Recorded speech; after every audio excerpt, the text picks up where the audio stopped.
Hi everybody, it's Mrs. Dardis. I have a series of 5 important videos for you that are going to help you learn a skill that you will use all throughout your choir life. Feel free to pause, take notes, go back, skip ahead, and use these for reference throughout your time in choir. Hopefully this will be a good reference for you to learn how to find the solfege name. First thing we're going to look at here is the staff. A staff is like a graph that's used in music. It is made up of 5 lines and 4 spaces.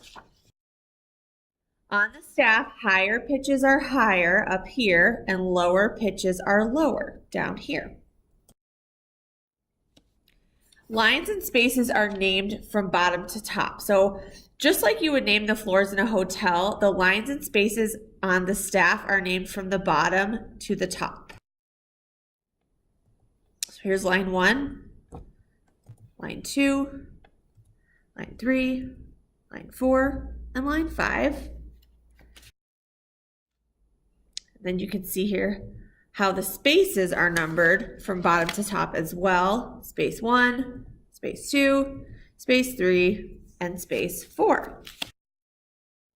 A staff has a finite number of lines and spaces. So we use clefs and ledger lines to represent different pitches. The treble clef names notes in the upper register, primarily notes that are above middle C.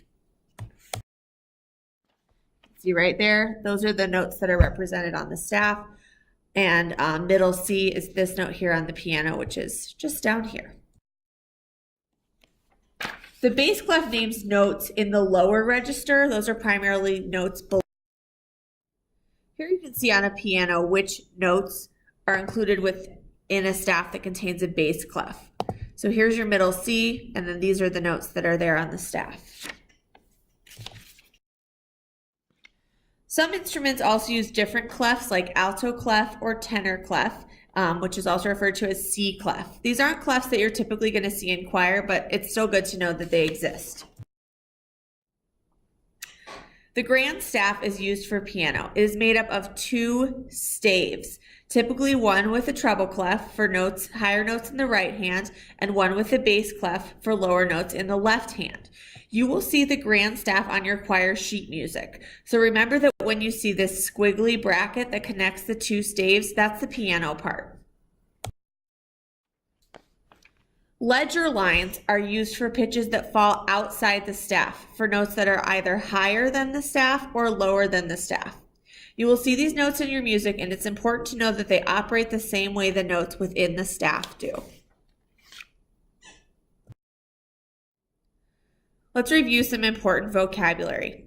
Pitch is the highness or lowness of sound. A staff is a 5-line grid used for music notation.